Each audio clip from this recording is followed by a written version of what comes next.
Hello, it's John Fraser. I'm the Liberal candidate for Pictou East. How will you or your party deal with the lack of physicians in rural areas of Nova Scotia, like Pictou County? Well, allow me to start by saying this. I've been on the doorsteps quite a bit recently. Health is the #1 issue with the constituents that I've talked to. And it certainly should be, because if you don't have your health, what do you have? My dad is 96. He's made a lot of demands on the healthcare system recently. My wife went through a bout of cancer this past winter. She got some treatment. I have a granddaughter that was born 3 months premature. And every one of them was well served by the health system. I'm so pleased with the way things turned out, and I thank the nurses, the technicians, and the doctors for the great work that they're doing. Not everyone has the success that I've just said I experienced. And the government has, Liberal government has a series of programs that I think will address the issues that are facing us right now. We're looking at a $78 million investment in healthcare over the next 4 years. That's going to be spent in a variety of ways. Some will address mental health. Some will be used to sort of bolster our ability to recruit professionals, health professionals to our province. There's 36 spaces currently for residency. We're going to add 10 new spaces. We're also going to add 10 spaces for internationally accredited doctors to become licensed to practice here. I think that will be a large step. I think we're also looking at expanding or creating 70 collaborative care practices in the province.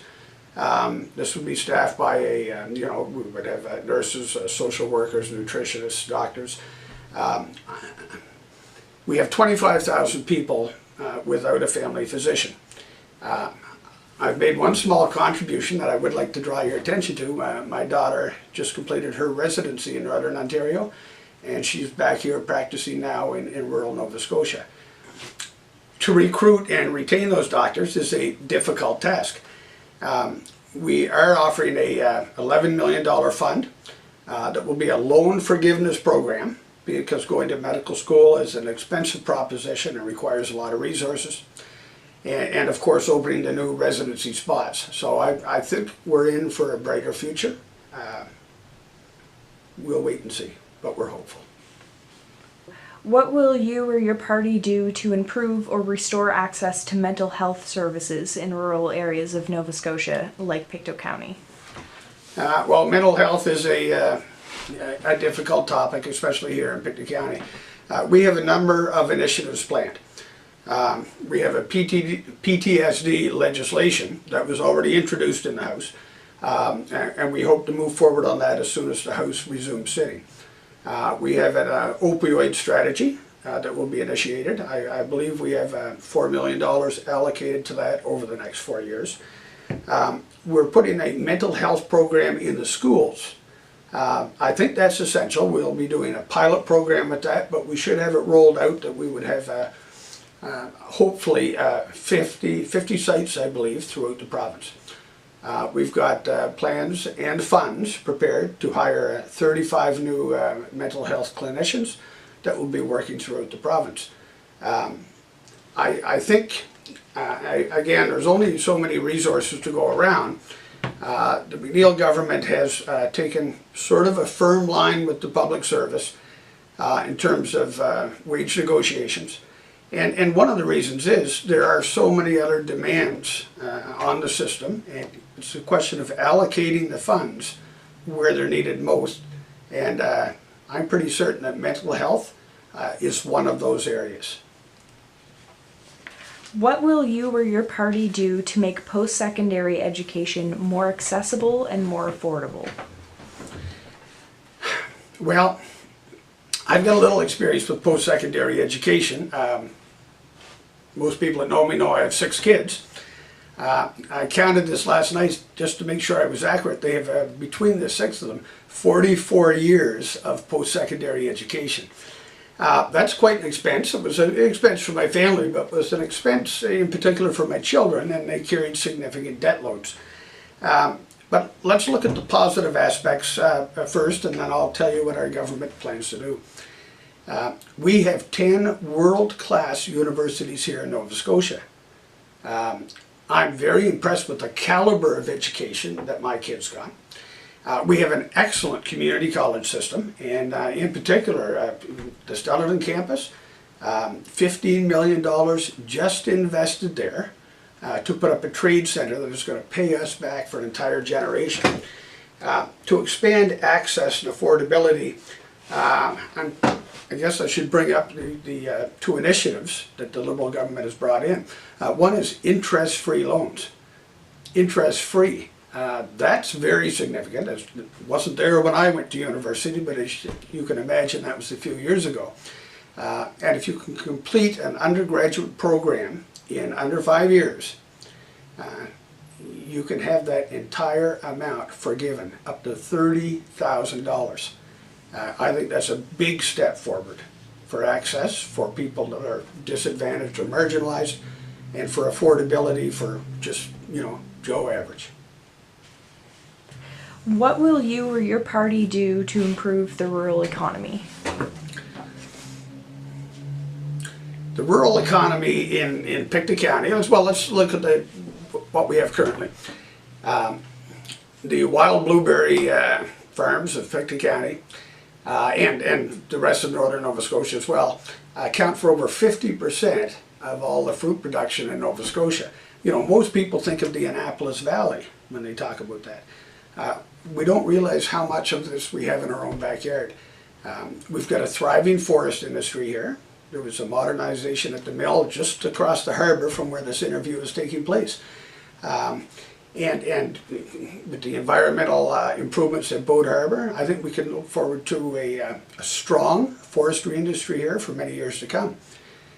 This year, Nova Scotia's lobster exports were almost $1 billion. Now, I live on the Shore Road in Merrigamich, and I know how important the lobster industry is to our entire area, and indeed all of Pictou County and all of the North Shore, perhaps all of the province. The shrimp and shellfish industry has reached a point of almost $500 million. I think it's really time that we recognize we are doing some things right. Some things are growing. Some things are providing lots of rural jobs. We have two major investments in agriculture that I should bring to your attention as well. Between $8 and $9 million over the next 4 years will lead for research, innovation in agriculture to create new products, to create new markets. Our aquaculture strategy, similar, between $8 and $9 million. We're looking at the potential to create up to 1,000 new jobs. In my own backyard, there's a 5-acre vineyard. Well, not my backyard, my neighbor's backyard. There's a 5-acre vineyard under construction. Down the road in Bailey's Brook, we have the hemp industry beginning. And several farms have shown an interest in it, and I'm looking for good things. I think there's quite a bit of promise in that particular area for rural industry. And the final question, what is one thing you think Pictou County needs? Sometimes it's easy to be a little partisan and to complain and find fault. Maybe we would be well advised to have one or hopefully more members of the government from Pictou County, people that can work as a team, people that can speak up for the area, people that can move us forward. I think there are many challenges coming, whether it's in healthcare or the economy generally, international trade. Like, there's many things that are going to challenge us here in Pictou County, and I think it's time that we had a member from here who can work with the government, work effectively, and bring a sense of hope, prosperity, and improvement back to Pictou. Thanks very much.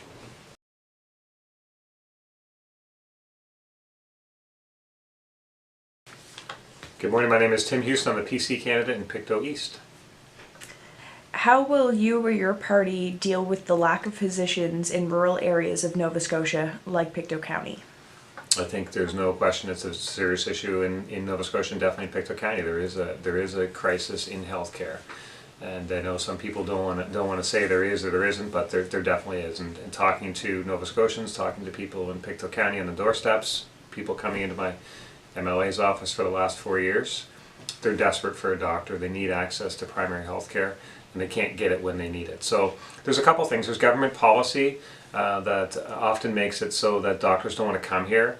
There's government policy so that frustrates doctors that are here. So I think what we need to do is we're hearing a lot of doctors speak out. A lot of doctors have been in the media over the last couple of weeks about things that they would like to see improved in the system. We need to listen to them. We need to treat them with respect. I mean, it was in the media this year about the payments that doctors are due. They get in January every year. It's for services rendered in the prior years, kind of a catch-up payment. Maybe they delivered more babies. Maybe they did more. Whatever they did, they owed a few dollars under their contract. And this year, that payment wasn't made in January. It was $6 million across the province. It wasn't made in January. It wasn't made in February. It wasn't made in March. It was made in April, which incidentally is a new government year, so there might have been some sneaky accounting there. But doctors were reaching out to me and saying, "Look, I'm owed 21 grand. It's not the end of the world for me, but when somebody owes you money and they drag their feet paying you, it's a sign of disrespect." And when we're trying to recruit doctors to this province, we shouldn't be disrespecting the doctors we have. So there are simple things that government can do, decisions that government can make, that will make us more attractive to physicians, make physicians more comfortable working here and coming here. So first off, we listen to them, treat them with respect, listen to their ideas, and act on some of those. The other thing is we need a proper recruitment and retention policy. We need that. We don't have it right now. It's kind of haphazard right now. We have 3,600 Canadians studying to be doctors abroad, whether it's medical schools in Caribbean or elsewhere. And oftentimes, and they're Canadians, they're not all Nova Scotians, but some of them are. And oftentimes they want to come back to Nova Scotia. Maybe they grew up in Pictou County. They want to come back to Pictou County. Maybe we need a bit of help. We need a process to help them get their credentials so they can practice here where they want to be. So treat them with respect. Listen to some ideas around credentialing. That's how we'll start to get at this. Have a proper retention and recruitment plan. What will you or your party do to improve or restore access to mental health services in rural areas of Nova Scotia, like Pictou County? I think what we found with the closure of the unit here in Pictou County, we hear differing stories of how effective that unit was, and maybe that unit wasn't the most effective unit in the world. Maybe we can see that, but just to remove that unit and to remove it under the guise that it was a temporary removal and it was just a staffing issue, and we'll bring it back shortly, it was disingenuous. And what we really need is people in Pictou County, people in Nova Scotia should be able to access mental health services when they need them, where they need them. And we have wonderful mental health professionals in Pictou County and across this province. They're a little overworked. They need some help getting to the people that they need to get to. They need some backup and some recruits. So we need to have a proper plan to provide services where they're needed, when they're needed, and the system's not doing that right now. So we, in our platform, we talk about more mental health services in the classroom, for example, more mental health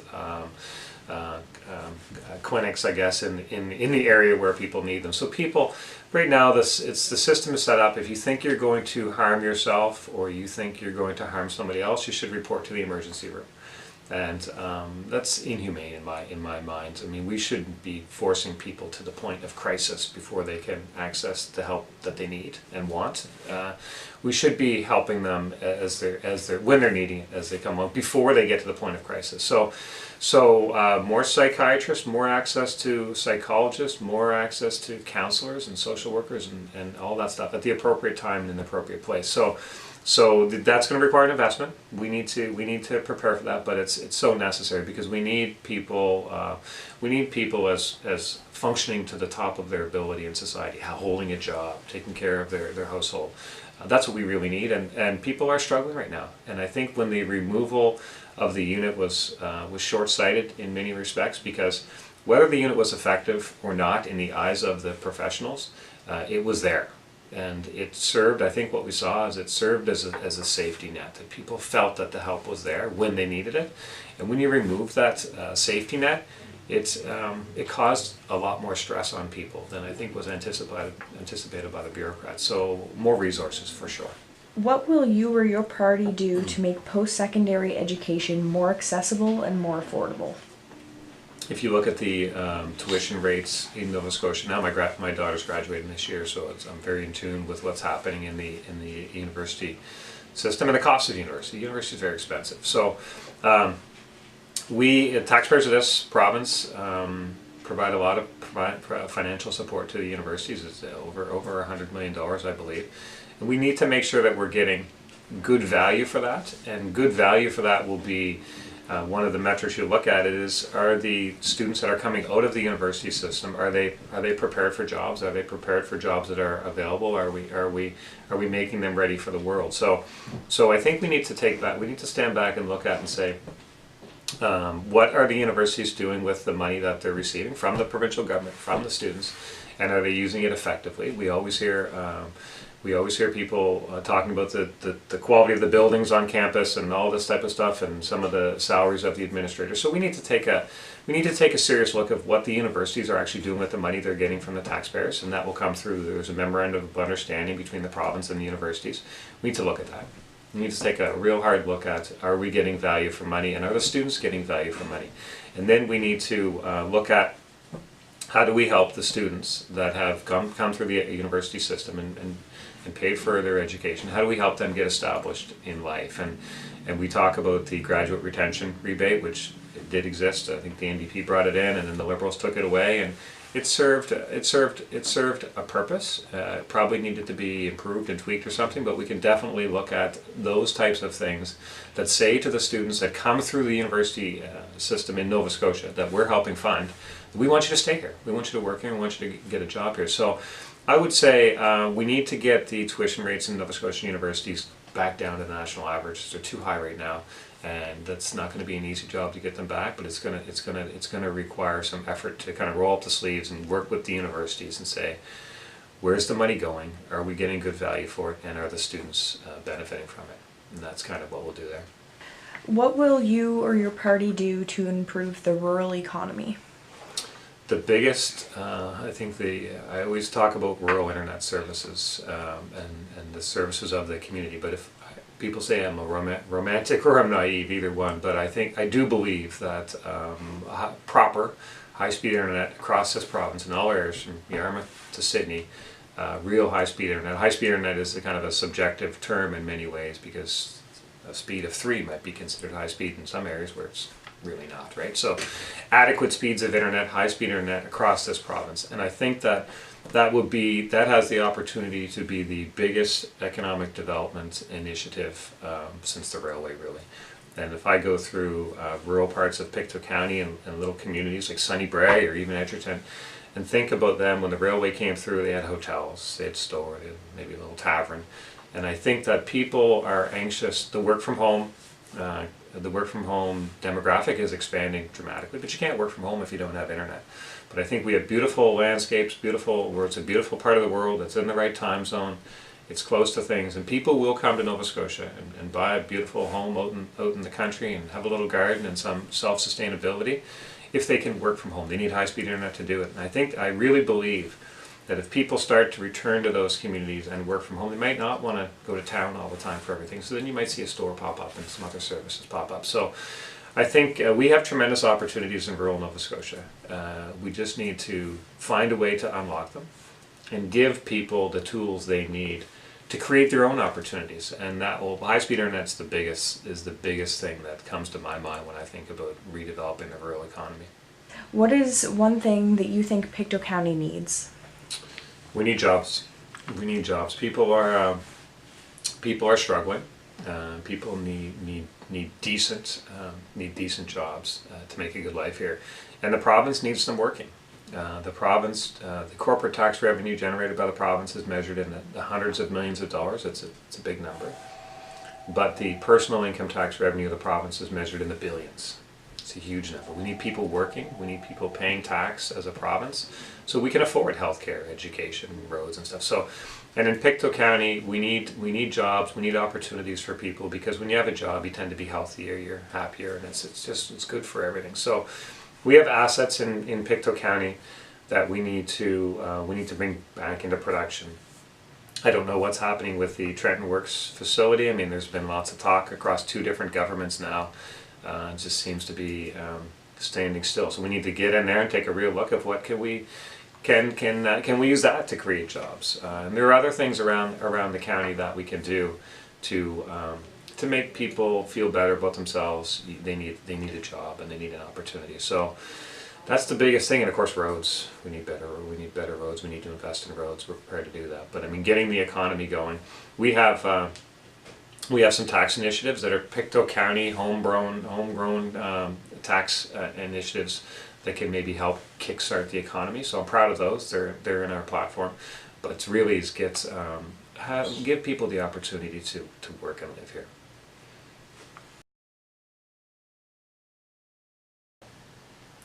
Hi, I'm Pictou East NDP candidate Deborah Stiles, and I live in the East River Valley of Pictou County. How will you or your party deal with the lack of physicians in rural areas of Nova Scotia like Pictou County? Very good question.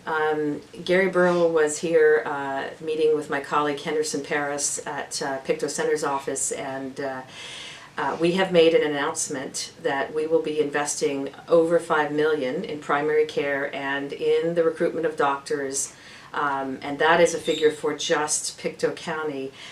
The platform, which was recently released, has indicated that we will invest $120 million over 4 years in primary care. We need to invest in ways that will be strategic to helping rural areas, those people who live in rural areas like myself, to access doctors. I actually had to maintain my doctor over in Colchester County when I moved over from Colchester because the challenge of getting a new doctor. Some of the other NDP platform information includes the following: that we're going to freeze premiums for seniors pharmacare, that we're going to double the number of midwives and institute a training program for midwifery so that we can utilize that practice more widely.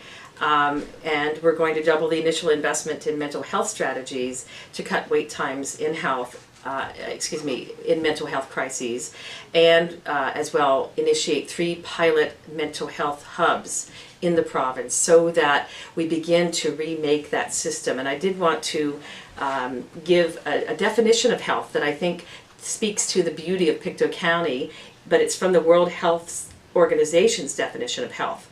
That is a state, and I'm quoting here, a state of complete physical, mental, and social well-being, and not merely the absence of disease. And this is important because we think about things such as the fact that I got to see red-winged blackbirds on the marsh as I was driving in today. That added to my mental well-being the beauties of nature, and we have that in abundance in Pictou County and in Pictou East, and that's what I think is important to remember as well about rebuilding our health system. What will you or your party do to improve or restore access to mental health services in rural areas of Nova Scotia like Pictou County? Well, we do know that we had a sad occurrence, which was protested by a number of Pictou County citizens, the fact that the mental health unit closed. You have to have access to those crisis-related services when a crisis occurs. And for those family members of people in crisis, they have to be able to visit the family member. To make people drive over Mount Tom is just an untenable situation. And so I want to be Pictou East's MLA because I feel that bringing the perspective of somebody from the countryside into these conversations will allow us to get that mental health unit open, functioning, as it did so well before. Likewise, we have a wonderful palliative care unit if we're talking about the health and well-being of those who are nearing the end of their life. Our palliative care unit is so renowned for the quality of care, and likewise the mental health unit for the quality of care. So it's about, I think that's why I chose to run for the NDP, because we're the party who cares and we want to make our priorities those areas like mental health that affect all of us. What will you or your party do to make post-secondary education more accessible and more affordable? That's a really good question, and I think the NDP offers the soundest plan to help our young people. I've been meeting a lot of young people as I've been going door to door and on my bicycle, and also walking and with my truck in Pictou East. I've been talking to young people who are working so hard, either working multiple jobs or they are trying to start a small business. And so the NDP feels that at this point in time, the best way that we can keep our young people here, keep them employed, get them trained for the new economy, and in my case, the new rural economy is what I'd like to focus on, is that we have in our platform that if we are elected, if we form a majority in government, we will eliminate community college tuition starting this fall. So if you want to go to community college, you go. You don't have tuition fees that are going to create debt that forces you to leave the place that you love. It allows you to to get some time to get your education and then to look around for work or create your own entrepreneurial opportunity. Likewise, we hope to work with all the universities, my current employer, Dalhousie University as well, to reduce eliminate the burden of tuition by reducing gradually university tuition by 10%. The other important aspect of this is matching up labor needs in our region, and particularly in Pictou County, with those educations that are being obtained, the credentialing. And there's been a little bit of slippage in this area, and we want to work on that should we be able to form government. What will you or your party do to improve the rural economy? Now that is a question that I get excited about because I've been working in rural and agricultural issues through my research programs at the DAL-AC for most of my career. Although I do teach literature, I have worked on the Wool Value Chain Development Project. I've worked with other colleagues from the Department of Agriculture on the Young Farmers Access to Capital Research Project. Still lots of work to be done, but I'd like to take some of that work and put it into action. And to that end, in my part of the NDP's, what we'd like to do is I would like us to focus on the ways that we can create jobs right in the rural areas through a retooling of the ways that policy and law work in terms of our farm, forest, and marine industries. I've got some wonderful birch bark here. I was using it to put an announcement together about our celebration. We're having a celebration and action plan of Pictou County food, music, and rural enterprise. And so I put together my announcement that's going to go out shortly about what we're doing at the Churchville Hall, just to talk about these issues, to invite people to provide input and enjoy some lovely fiddle music. I also want to talk about a resource that we already have, the 4-H. This is a cup that was given to me. I was on sabbatical for my job, and I worked with a 4-H group down in my home state of West Virginia. But Brian and Brenda Sharp out in Sunny Bray, they have worked with 4-Hers, Kathy Lavers of the beef farmers. We've got lots of people that have been investing in their young people, and so what I hope to do is take those positive resources of leadership development through 4-H and bring it into the entrepreneurial world. I'll give you another example. Cultivate is sort of an incubator for ideas. We have so many possibilities in terms of agricultural products, for example, blueberries, but we need to turn those raw materials, like raw blueberries, into value-added products. We've already got great blueberry farmers like Judy and Alan Thompson of the East River Valley, but we need to turn those products into actual additional opportunities for people to grow their businesses and for young people to employ themselves and others. Think of, for example, the breweries that we've had. Think of the fact that we have rural delivery reporting on a poultry plant for Lunenburg County. People are well aware of the abattoir issues that we've had here in Pictou County. We need to fix those, and I'd like to help to fix them. What is one thing you think Pictou County needs? Wow, that's a really good, well, we already have a lot, and I think that's the one thing that I want people to remember as we're identifying issues and problems. We also want to remember what the beauty of Pictou County is. It's the beauty of its people. It's the beauty of its musical talent. Think about J.P. Cormier, Gunning, there's so many, the Alcorn family, there's so many talented people in Pictou County. So what does Pictou County need? Well, maybe more people like other immigrants like myself coming in and enjoying that beauty. Maybe they want to start a small store or a couple of small stores in rural Pictou County, in Pictou East. That's another thing I'd like to work on. The NDP is, for example, in the environmental realm, we're going to introduce an environmental bill of rights to guarantee that communities have the right to clean air and clean water. Of course, I've been sipping some of that wonderful Iron Rock water while we've been doing this interview, and that issue of Bill of Rights gives communities a means to control their destinies, to say this is what we accept and this is what we will not accept. And at the same time, as we create small-scale businesses, which are challenging, but nonetheless, inch by inch, we'll rebuild this economy so people aren't driving so far for their jobs. They're able to walk or bike or drive a short distance to their jobs, and I think that's what Pictou County needs. More jobs, and that's what people have been telling me, and I think we have a plan to get there, slowly but surely, and it's going to be challenging, but I think we can do it. I really do. Thank you for that.